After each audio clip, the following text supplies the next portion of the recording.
साई राम। 14वां अध्याय प्रारंभ।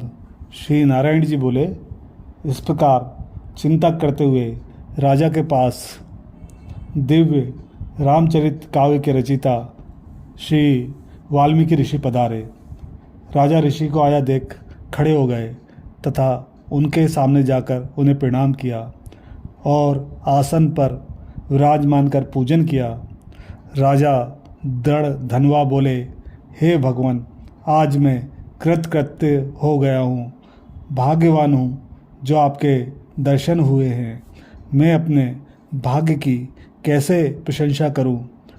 श्री नारायण जी बोले, इस प्रकार उन महात्मा से प्रार्थना करके राजा चुप हो गया।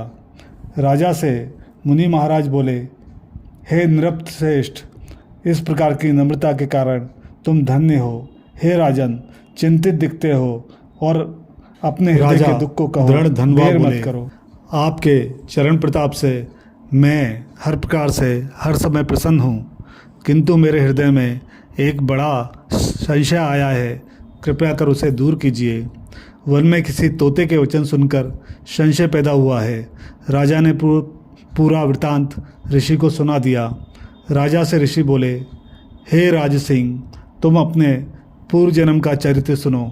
हे राजेंद्र, द्रविड़ देश में ताम्रपर्णी नदी के तटवासी सुदेव नाम के तुम एक ब्राह्मण थे। उस समय धार्मिक, सत्यवादी तथा जो भी प्राप्त हो जाए उससे ही प्रसन्न रहने वाले, वेद के अध्ययन में श्रेष्ठ, विष्णु भक्ति में लगे हुए थे। गृहस्थ धर्म में तुम्हारी पत्नी भी सुंदर, चतुर, गुणवती तुमको मिली थी।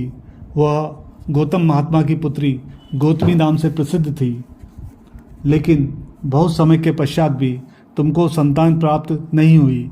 तब तुमने दुखपूर्वक स्त्री से कहा, हे सुंदरी, पुत्र सुख से अधिक संसार में कोई सुख नहीं, किंतु शुद्ध वंशोत्पन्न संतति इस लोक एवं परलोक में भी सुखदायी होती है। अतः मेरा जन्म ही निरर्थक गया। इससे तो मैं शीघ्र ही मर जाऊं। मुझे अपनी बड़ी आयु भी अच्छी नहीं लगती है। पति के वचन सुनकर बेचारी पत्नी उदास हो गई। फिर पत्नी ने मीठे वचनों में कहा, आपको ऐसा नहीं कहना चाहिए। सत्य धर्म परायण आपने स्वयं को जीत लिया है। आप ज्ञानी होते हुए भी पुत्र सुख को इतना तरस रहे हैं। राजा चित्रकेतु भी इस प्रकार पुत्र शोक से जब दुखी हुआ था, तब उन्हें श्री अंगिरा तथा श्री नारद जी ने ज्ञान दिया था और इसी भांति राजा अंगी अपने कुपुत्र वैन के कारण दुखी होकर चुपचाप रात्रि में वन में निकल गए। इस प्रकार हे स्वामी, आपकी संतान भी आपको दुखदायी होगी। अपनी धर्मपत्नी के वचन सुनकर वह ताम्रपर्णी नदी किनारे पहुंचा। वहां जाकर नदी में स्नान कर तपस्या प्रारंभ कर दी और 5वें दिन केवल सूखे पत्ते एवं जल लेने लगा। इस नियम से उसे तप करते 4000 वर्ष बीत गए। उसके उग्र तप से हे ब्राह्मण, तीनों लोग कांपने लगे। उग्र तप को देखकर भक्तवत्सल भगवान गरुड़ पर चढ़कर शीघ्र वहाँ पधारे। 14वां अध्याय समाप्त। जय मां ताप्ती।